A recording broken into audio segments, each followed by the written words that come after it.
Bayangkan, orang tua yang sudah membesarkanmu dengan penuh kasih, datang ke pesta keluargamu, tapi bukannya dihormati, mereka justru dibiarkan duduk di luar rumah.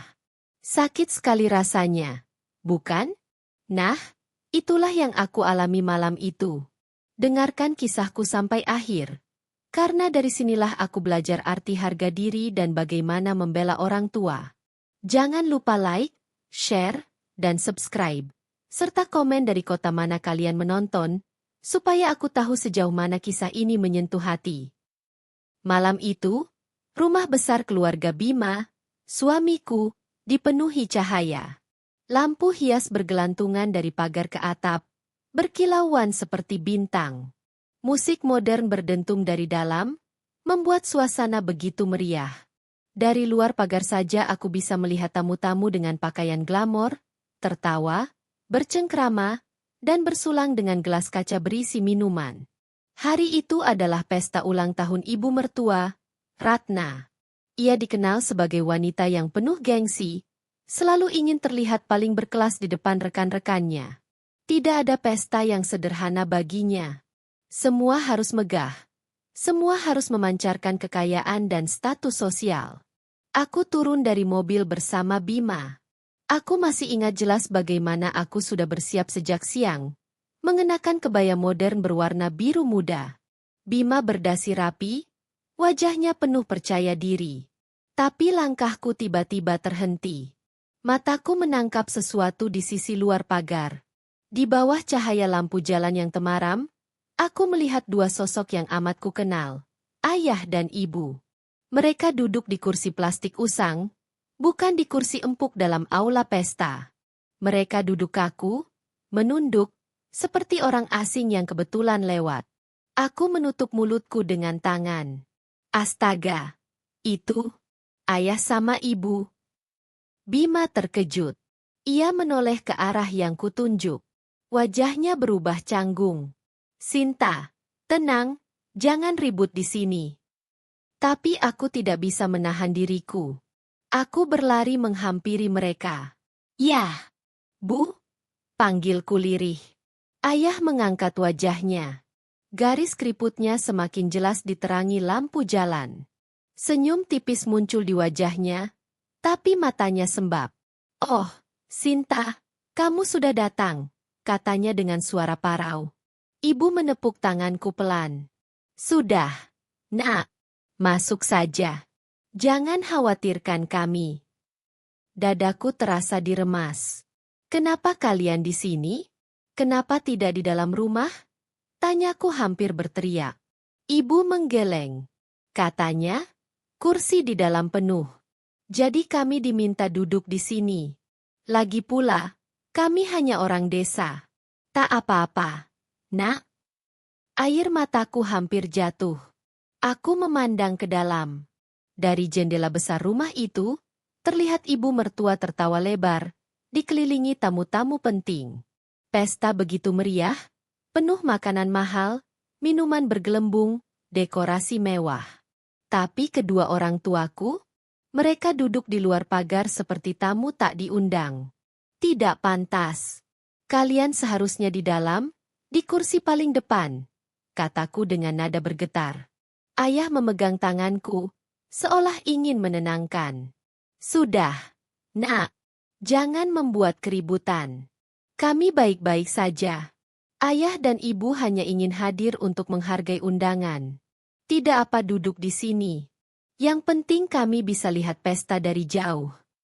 Kata-kata itu bagai pisau yang menusuk jantungku. Bagaimana mungkin orang tuaku menormalisasi penghinaan ini?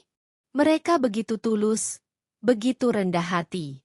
Tapi justru itu yang membuatku semakin marah. Aku menoleh ke Bima yang berdiri tak jauh di belakang.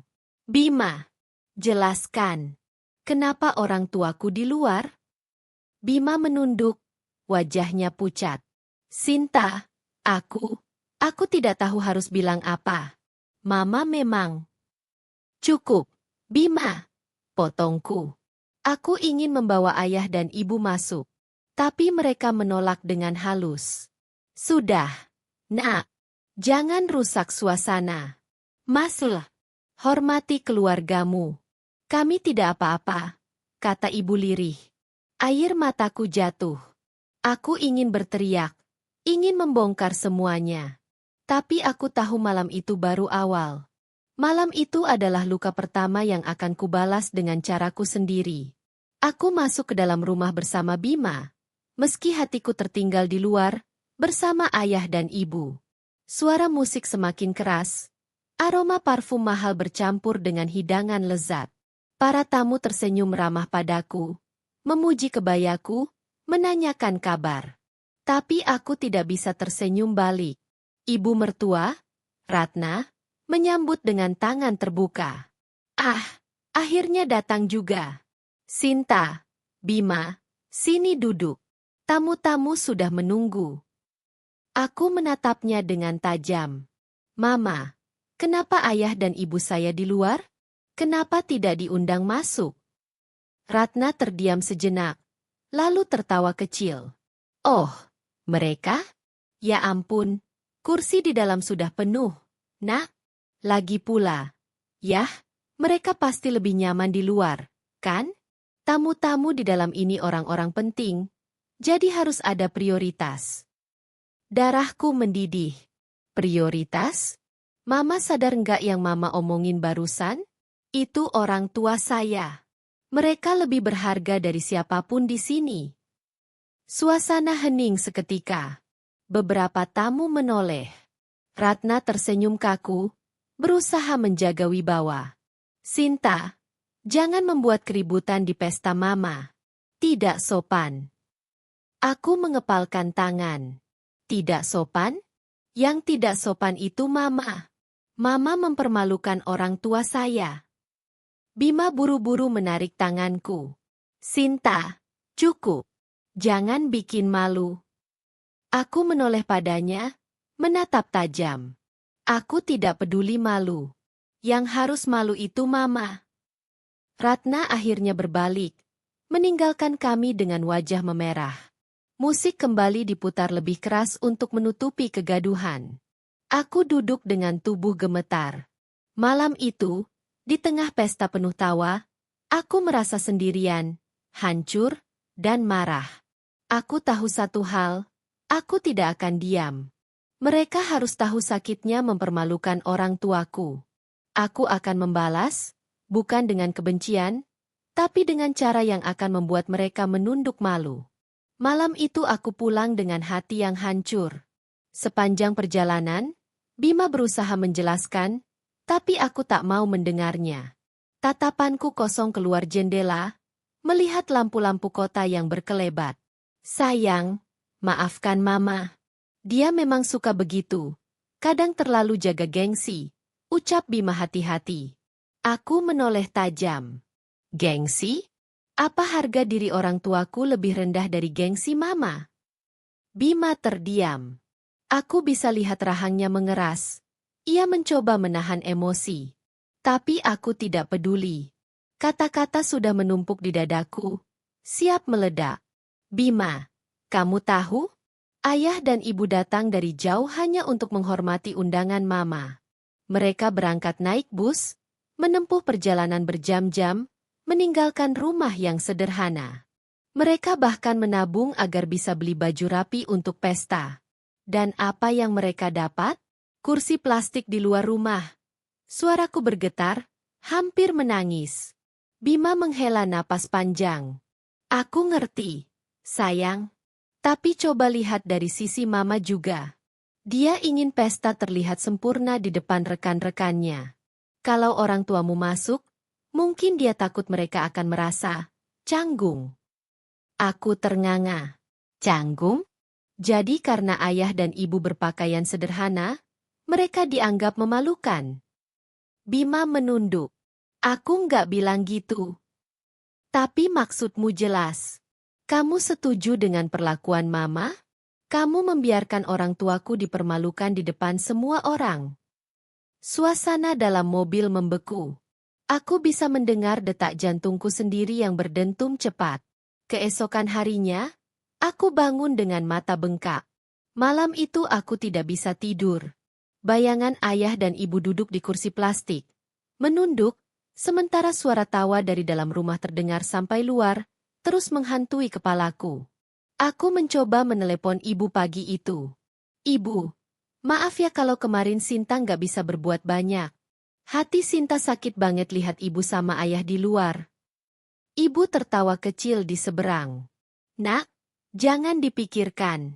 Ibu sama ayah sudah biasa dianggap kecil. Yang penting kamu baik-baik di rumah tangga. Air mataku menetes. Bu, jangan ngomong gitu. Kalian nggak kecil. Kalian besar di mata Sinta. Kalian yang membesarkan Sinta sampai bisa kuliah, sampai bisa menikah, sampai bisa seperti sekarang. Nggak ada pesta, nggak ada keluarga kaya yang bisa menutup kenyataan itu. Ibu terdiam sebentar. Suaranya bergetar. Nak, terima kasih. Kata-katamu sudah cukup membuat ibu bahagia. Setelah menutup telepon, aku menatap cermin. Wajahku pucat, tapi mataku menyala dengan tekad. Aku tidak akan tinggal diam. Mereka harus tahu bagaimana rasanya dipermalukan. Gumamku pada diri sendiri. Hari itu, aku mulai menyusun rencana. Aku tahu, kalau aku marah-marah langsung ke mertua, hasilnya hanya akan membuatku terlihat kasar. Aku harus pintar. Aku harus membuat mereka sendiri yang menyadari kesalahannya. Aku mulai dengan berbicara pada Bima. Saat ia pulang kerja, aku sudah menunggunya di ruang tamu.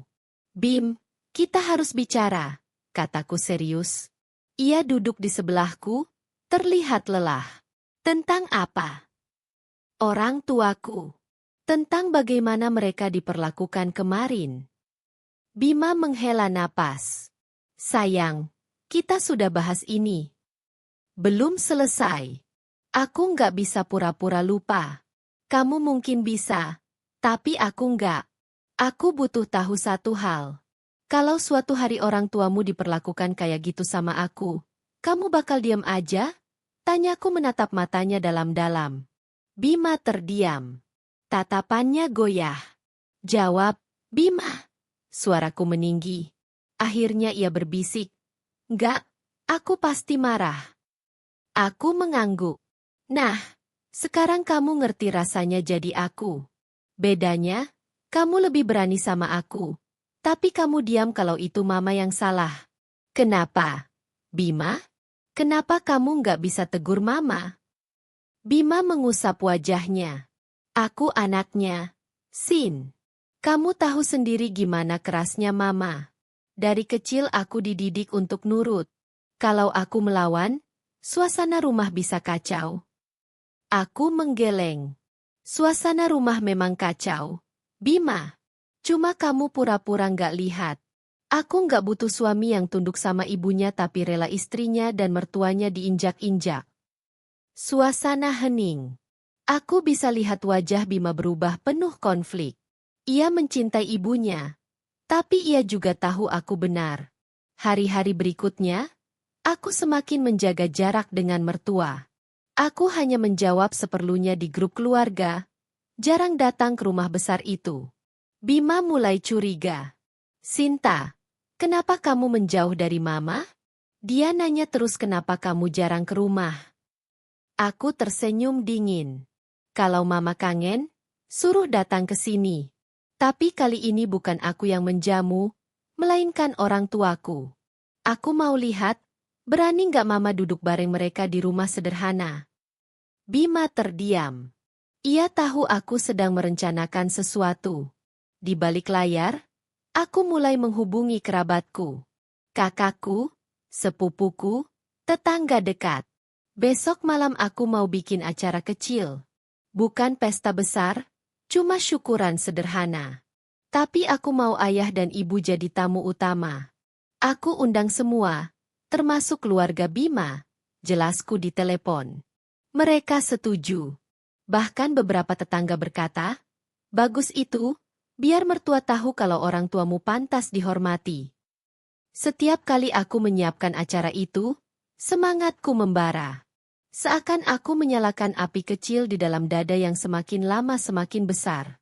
Aku tahu, ini bukan balas dendam kejam. Aku tidak akan mempermalukan mertua dengan cara yang sama. Tapi aku akan tunjukkan kebenaran dengan cara yang tidak bisa mereka sangkal. Malam itu aku duduk di meja kerja, menuliskan rencana di buku kecil. 1. Ayah dan ibu duduk di kursi utama. 2. Semua tamu memberi ucapan selamat untuk mereka. 3. Aku akan berbicara di depan semua orang tentang apa yang terjadi di pesta kemarin. 4.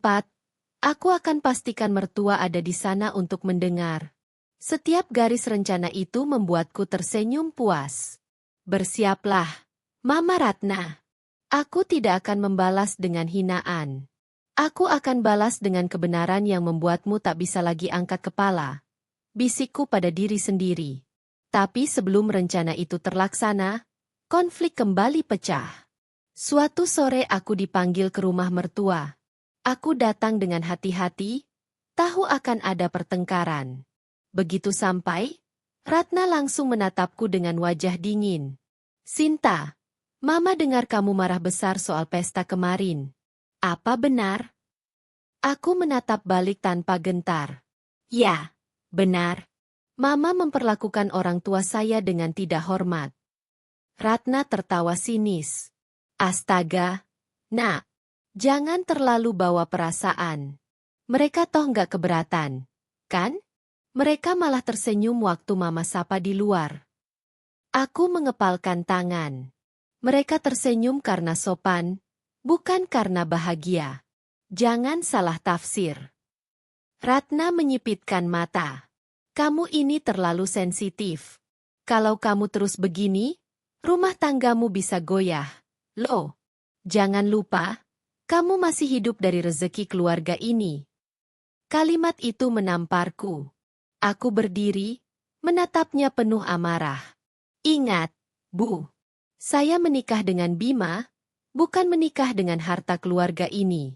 Dan jangan pernah hina orang tua saya lagi, karena kalau itu terjadi, saya sendiri yang akan bikin Mama menyesal. Ruangan menjadi hening. Ratna menatapku tajam, tapi aku tidak menunduk. Untuk pertama kalinya, aku berani melawan. Malam itu aku pulang dengan hati yang terbakar. Aku tahu jalan di depanku tidak akan mudah. Tapi satu hal jelas, aku tidak lagi takut. Api dalam dadaku sudah menyala. Dan aku akan pastikan nyala itu membakar gengsi orang-orang yang meremehkan orang tuaku. Sejak malam itu, api di dadaku semakin menyala. Aku tidak lagi bisa tidur nyenyak. Setiap kali menutup mata, bayangan ayah dan ibu duduk di kursi plastik di luar rumah mewah mertua kembali menghantui pikiranku. Tawa tamu pesta, dentum musik, dan cahaya lampu pesta seperti menertawakan mereka. Seolah dunia berkata, kalian tidak pantas ada di sini. Aku tidak bisa menerima itu. Tidak akan pernah. Pagi hari, aku duduk di meja makan dengan Bima. Ia membaca koran sambil menyeruput kopi. Aku memperhatikannya sejenak. Meski wajahnya tampak tenang, aku tahu hatinya masih gelisah. Bim, panggilku pelan. HM. Ia menoleh. Aku mau bikin acara kecil minggu depan. Syukuran sederhana di rumah kita. Aku mau undang keluarga besar, termasuk Mama. Bima mengernyit. Syukuran apa? Kita kan gak ada acara khusus. Aku tersenyum tipis. Bisa dibilang syukuran karena masih diberi kesehatan, atau sekadar kumpul keluarga. Alasan bisa dicari. Yang penting, aku mau ada acara. Bima meletakkan cangkirnya. Sinta, ini tentang Mama lagi, ya? Aku menatap matanya. Ini tentang ayah dan ibu. Aku mau mereka dihormati sebagaimana mestinya. Aku nggak peduli kalau Mama merasa ini sindiran. Biar saja. Justru aku mau dia lihat langsung. Bima menghela napas berat. Ia tahu tidak ada gunanya membantahku. Baiklah. Aku akan bantu sebisaku. Sejak hari itu, aku mulai sibuk. Aku menuliskan daftar undangan di buku kecil. Ada keluarga dari pihakku, kerabat jauh, tetangga dekat yang selalu mendukung, juga tentu saja keluarga besar dari pihak Bima. Aku tidak lupa mencatat, ibu mertua harus hadir. Aku tahu Ratna tidak akan bisa menolak undangan. Dia sangat peduli pada citra diri. Kalau aku membuat acara keluarga dan semua hadir kecuali dia, orang-orang akan bertanya-tanya. Itu bisa jadi bahan gosip, dan dia benci itu. Sempurna. Aku pergi ke pasar bersama ibu untuk menyiapkan kebutuhan. Meskipun awalnya ibu bingung, aku menjelaskan dengan tenang. Bu, aku mau bikin syukuran kecil minggu depan. Aku mau ibu sama ayah duduk di kursi utama. Semua orang harus tahu betapa berharganya kalian. Ibu menatapku dengan mata berkaca-kaca. Nak, kamu nggak perlu repot. Ibu sama ayah sudah cukup bahagia kalau kamu hidup rukun sama suamimu. Aku menggenggam tangannya. Bu, justru ini caraku menjaga rumah tangga. Aku nggak bisa hidup tenang kalau orang tuaku diperlakukan seperti kemarin. Biarkan kali ini aku yang berdiri membela kalian. Ibu meneteskan air mata. Nak, ibu bangga sama kamu. Hari-hari berikutnya penuh persiapan. Aku meminjam kursi plastik dari tetangga, menata ruang tamu yang sempit, memasang hiasan sederhana dari kertas warna-warni. Tidak ada lampu kristal. Tidak ada meja makan marmer. Tidak ada catering mewah. Tapi ada kehangatan, ada cinta, ada ketulusan. Itu yang tidak dimiliki pesta Ratna. Aku juga memesan tumpeng dari warung langganan. Sederhana, tapi penuh makna. Setiap kali aku melihat ruang tamu yang perlahan berubah dengan dekorasi seadanya, hatiku terasa hangat. Inilah rumahku. Inilah tempat yang akan menunjukkan siapa sebenarnya yang pantas dihormati. Bima memperhatikan kesibukanku. Suatu malam, ia duduk di sofa sambil melihatku menempelkan kertas hiasan. Sinta, kamu serius banget ya sama acara ini? Tanyanya. Aku menoleh, tersenyum. Iya, karena ini penting. Bima menghela napas. Aku takut mama bakal tersinggung. Kamu tahu kan? Dia gampang merasa disindir. Aku tertawa kecil. Biarkan dia tersinggung. Justru itu tujuan utamaku. Biar dia tahu rasanya jadi orang tua yang diremehkan. Bima terdiam, lalu akhirnya berkata lirih, aku harap semua ini nggak bikin hubungan kita tambah buruk. Aku menatapnya dalam-dalam. Kalau hubungan kita rusak hanya karena aku membela orang tuaku, mungkin hubungan itu memang gak kuat dari awal. Bima terdiam. Ia tidak membalas. Hari demi hari, berita acara syukuran itu menyebar. Kerabat dari pihakku antusias. Wah, bagus itu, Sinta. Jarang-jarang keluarga kumpul. Pasti ayah dan ibu senang. Tetangga juga mendukung. Kamu memang anak berbakti. Semoga semua lancar. Aku semakin mantap. Sementara dari pihak mertua, kabar sampai ke telinga Ratna. Ia menelepon Bima suatu malam. Suaranya terdengar dingin. Bim, Mama dengar Sinta bikin acara?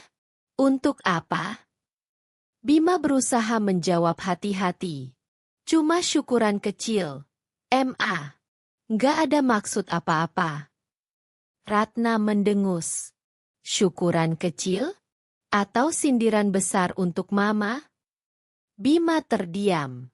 Aku yang mendengar percakapan itu dari dapur menahan senyum. Tepat sekali, Bu. Kalau Mama sudah merasa tersindir, berarti rencanaku berhasil. Hari H pun tiba. Sejak pagi aku sudah sibuk. Aku memastikan tumpeng sudah diantar, kursi sudah tertata, minuman sudah siap. Ayah dan ibu datang lebih awal, mengenakan pakaian terbaik mereka. Ayah memakai kemeja batik sederhana, ibu mengenakan kebaya lama yang ia simpan khusus untuk acara penting. Aku menyambut mereka dengan pelukan. Hari ini kalian raja dan ratu. Duduklah di kursi ini, kataku sambil menunjuk dua kursi di tengah ruang tamu. Mereka tertawa malu. Nak, kami ini orang desa. Jangan terlalu berlebihan. Aku menggeleng. Tidak ada yang berlebihan untuk orang tua yang sudah berjuang demi anak-anaknya. Perlahan, tamu-tamu mulai berdatangan. Kerabat dari pihakku, tetangga, semua masuk dengan ramah. Mereka langsung menyapa ayah dan ibu, memberi salam hormat. Aku bisa lihat wajah orang tuaku berseri-seri, berbeda jauh dari malam pesta itu. Dan akhirnya, keluarga Bima datang. Ratna masuk dengan gaun elegan, ditemani beberapa saudara ipar. Wajahnya tampak kaku, seperti menahan sesuatu. Aku menyambutnya dengan senyum ramah. Selamat datang, Bu. Silakan duduk. Ratna hanya mengangguk singkat.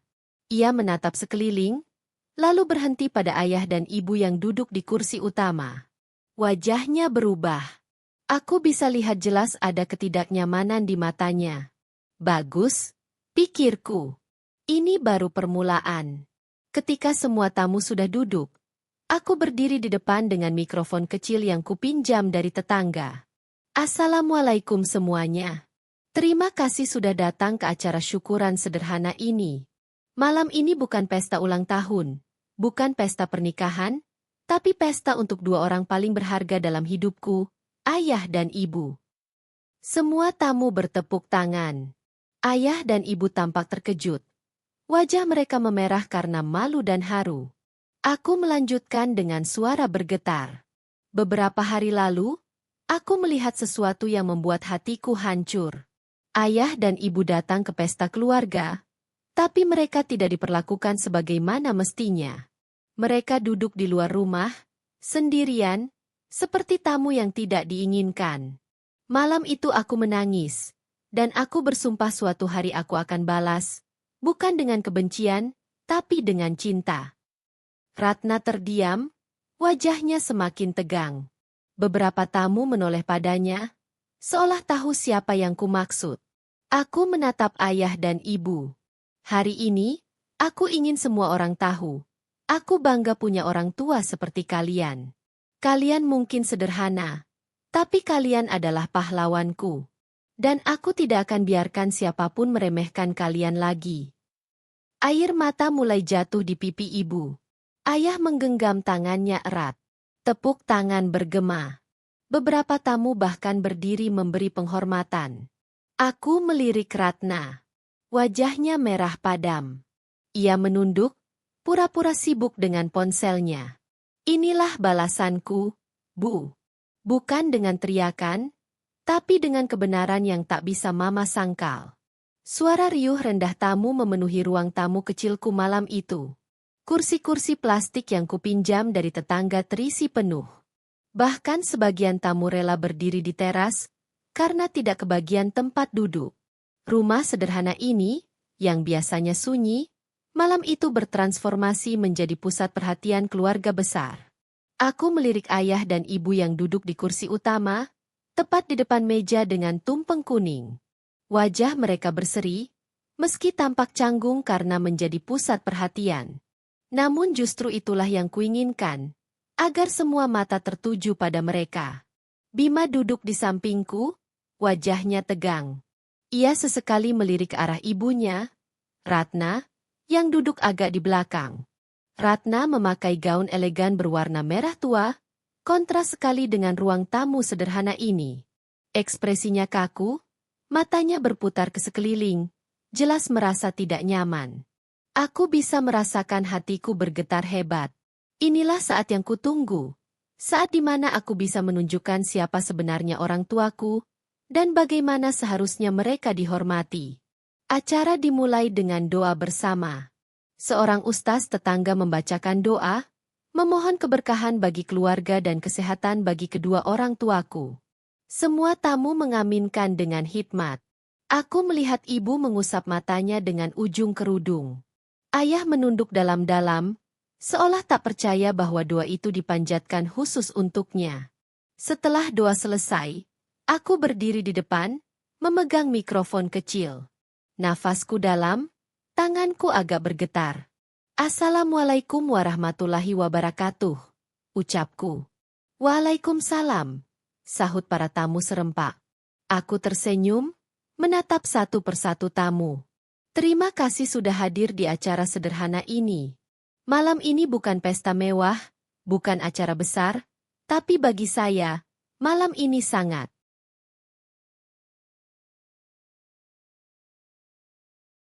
berarti. Karena saya ingin mempersembahkan acara ini untuk dua orang yang paling berjasa dalam hidup saya, ayah dan ibu saya. Tepuk tangan menggema.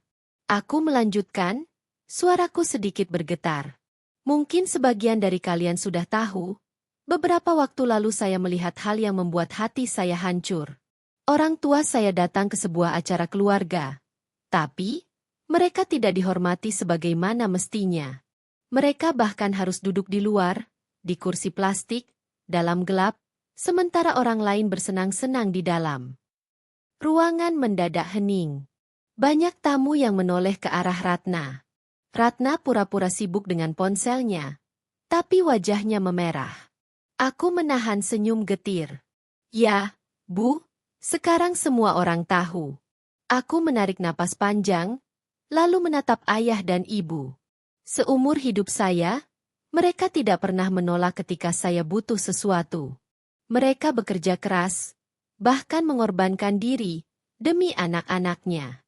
Tapi ketika mereka ingin sekadar hadir, mereka diperlakukan seperti orang asing. Itu tidak adil.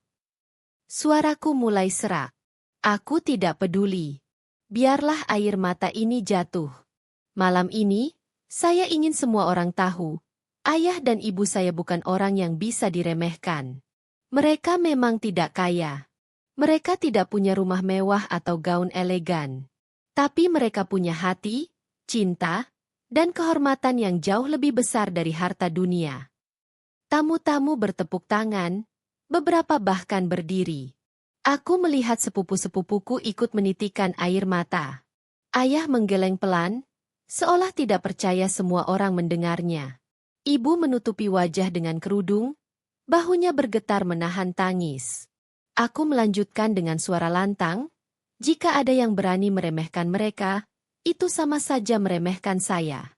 Dan saya bersumpah, saya tidak akan pernah diam lagi. Aku melirik Ratna. Wajahnya pucat pasi. Ia gelisah, menggenggam tas kecilnya erat-erat. Tatapan tamu-tamu jelas membuatnya tidak nyaman. Seorang kerabat dari pihak Bima berbisik pada suaminya, cukup keras untuk terdengar. Kasihannya, orang tua Sinta. Kenapa bisa sampai diperlakukan begitu? Yang lain menimpali. Betul, mestinya sebagai orang tua, mereka malah yang paling dihormati. Bisik-bisik itu semakin ramai. Ratna menunduk makin dalam. Untuk pertama kalinya, wanita yang selalu angkuh itu tampak kecil dan rapuh di hadapan banyak orang. Bima menoleh ke arah ibunya, lalu ke arahku. Matanya penuh kebingungan. Ia seperti terjepit antara dua dunia.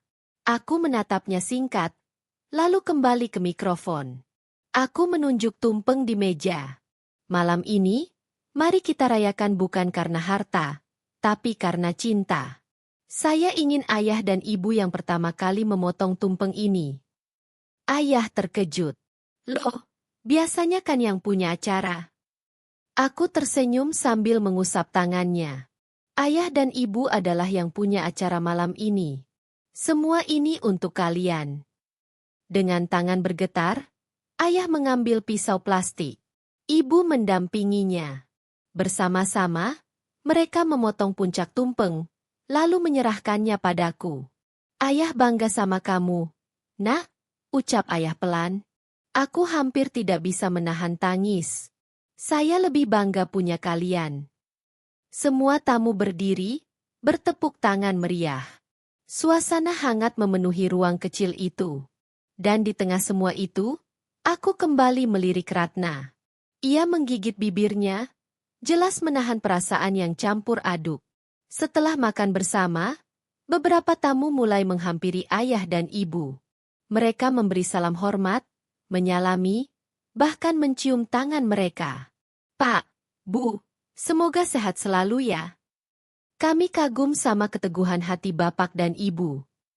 Luar biasa punya anak seperti Sinta. Aku bisa lihat wajah orang tuaku bersinar bahagia. Mereka benar-benar merasa dihormati malam itu. Sementara itu, Ratna tetap duduk diam, tidak banyak bicara. Beberapa kali aku menangkap tatapan sinisnya, tapi aku tidak gentar. Justru semakin jelas terlihat, dialah yang malam ini terpojok. Seorang paman dari pihak Bima bahkan sempat berkata, "Ratna, kamu beruntung punya menantu seperti Sinta. Dia betul-betul tahu cara menghormati orang tua." Ratna tersenyum kaku, tidak menjawab. Aku menunduk sedikit, menahan senyum puas. "Ya, Bu. Kali ini, semua orang melihat siapa sebenarnya yang berharga." Malam semakin larut. Acara pun mendekati akhir. Aku kembali berdiri dengan mikrofon. Terima kasih semuanya sudah hadir. Malam ini saya belajar satu hal. Kehormatan orang tua tidak bisa ditukar dengan apapun. Kita bisa punya rumah mewah, pesta besar, tapi semua itu kosong tanpa restu dan cinta dari orang tua. Jadi, mari kita selalu jaga mereka, hormati mereka, sebelum kita menyesal. Semua tamu kembali bertepuk tangan. Beberapa menitikkan air mata. Aku menatap ayah dan ibu, lalu Bima, lalu terakhir Ratna. Tatapanku tegas, tanpa kata-kata. Tapi aku tahu dia mengerti pesanku. Ratna menunduk, wajahnya merah padam. Malam itu, di rumah sederhana ini, dia kalah. Dan aku tahu, ini baru permulaan. Malam itu akhirnya berakhir. Setelah semua tamu pulang, rumah kecil kami kembali sepi. Hanya tersisa kursi-kursi plastik kosong, piring kotor, dan sisa makanan yang masih menumpuk di meja. Namun bagiku, rumah ini tidak pernah terasa semegah malam itu. Bukan karena dekorasi seadanya atau tumpeng yang tinggal separuh, melainkan karena senyum ayah dan ibu yang masih terpancar hingga larut malam. Ibu duduk di kursi dengan wajah lelah tapi bahagia. Ayah mengelus bahunya sambil berkata, "Bu, rasanya seperti mimpi. Orang-orang begitu menghormati kita. Padahal kita ini siapa? Orang kecil, petani biasa." Aku mendekati mereka, menggenggam tangan mereka erat-erat. "Kalian bukan orang kecil. Kalian adalah orang besar di mata anak-anak kalian. Tanpa kalian, aku nggak akan ada di sini." Ibu tersenyum dengan mata berkaca-kaca. "Nak, ibu bersyukur punya anak sepertimu. Malam ini, ibu merasa sangat dihargai." Aku memeluk mereka berdua. Itu semua masih belum cukup dibandingkan pengorbanan kalian. Di pojok ruangan, Ratna masih duduk. Sejak acara berakhir, ia tidak banyak bicara. Wajahnya yang biasanya penuh percaya diri kini tampak kosong. Bima menghampirinya. "Ma, ayo pulang. Sudah malam." Ratna hanya mengangguk. Tapi sebelum berdiri, matanya sempat menatapku sekilas. Ada sesuatu di sana. Entah marah, entah malu, atau mungkin penyesalan.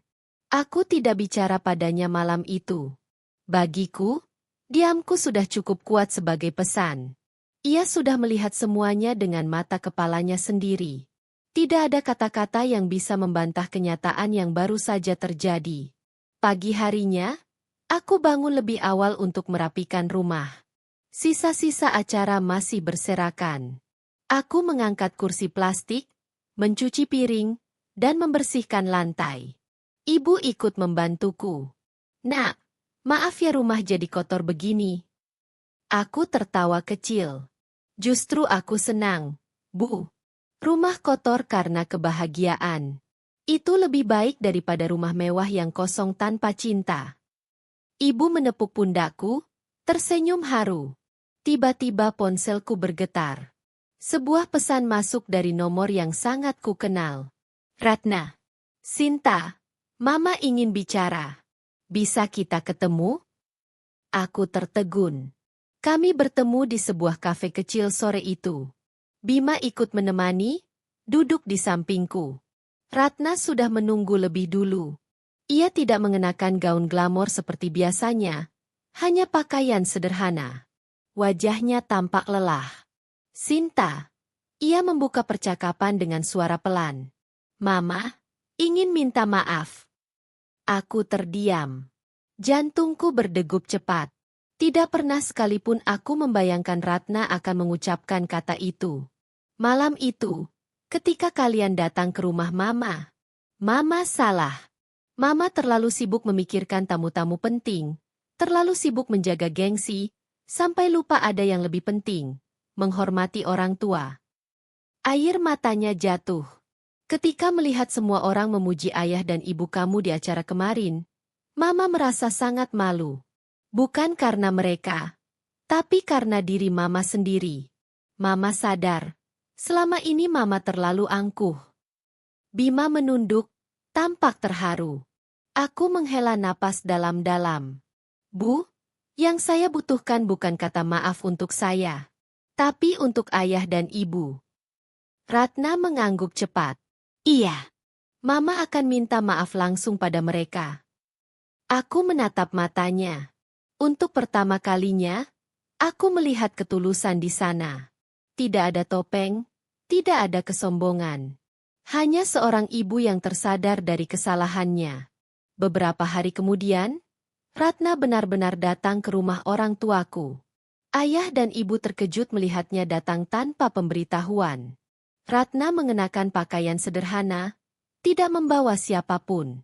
Ia duduk di ruang tamu kecil itu, lalu membungkuk dalam-dalam.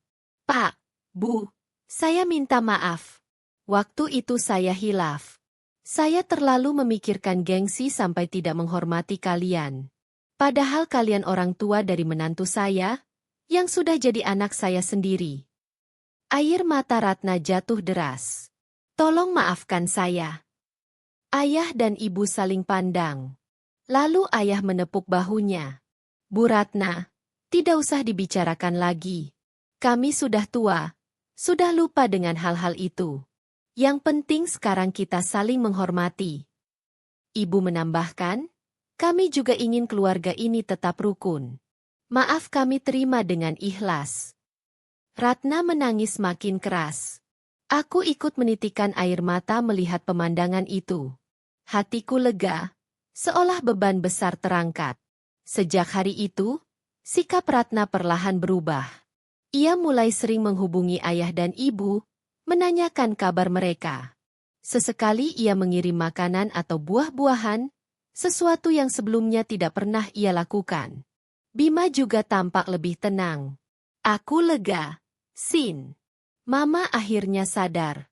Semua ini berkat kamu. Aku tersenyum. Bukan aku. Semua ini berkat ayah dan ibu. Kalau bukan karena mereka sabar, mungkin aku sudah marah-marah tanpa hasil. Bima mengangguk. Kamu benar. Aku belajar banyak dari mereka juga.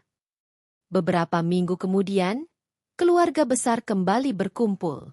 Tapi kali ini berbeda. Bukan di rumah mewah Ratna, bukan pula di rumah sederhanaku. Kami memilih balai desa sebagai tempat kumpul. Semua duduk sama rata, tanpa kursi utama, tanpa pesta berlebihan. Ratna duduk di samping ayah dan ibu, berbicara akrab. Tidak ada lagi jarak, tidak ada lagi gengsi. Aku melihat pemandangan itu dengan hati berbunga. Inilah yang kuimpikan. Aku berdiri, lalu berkata kepada semua yang hadir. Kita semua belajar satu hal. Jangan pernah meremehkan orang tua, siapapun mereka. Karena doa mereka adalah berkah terbesar dalam hidup kita. Semua orang mengangguk setuju. Malam itu, aku pulang dengan hati tenang. Ayah dan ibu berjalan di sampingku. Wajah mereka penuh bahagia. Ratna dan Bima juga ikut tersenyum. Aku tahu perjalanan ini tidak mudah. Banyak air mata, banyak luka. Tapi pada akhirnya, semuanya membawa kami ke tempat yang lebih baik. Aku menatap langit malam, berbisik dalam hati. Ayah, ibu, sekarang orang-orang tahu siapa kalian. Dan aku janji, aku tidak akan pernah biarkan kalian diremehkan lagi. Dengan itu, aku merasa puas. Bukan hanya karena berhasil membela orang tuaku, tapi karena aku tahu, aku telah memberikan pelajaran bagi semua orang, bahwa kehormatan orang tua adalah segalanya. Dan siapapun yang melupakannya, cepat atau lambat, akan menyesal.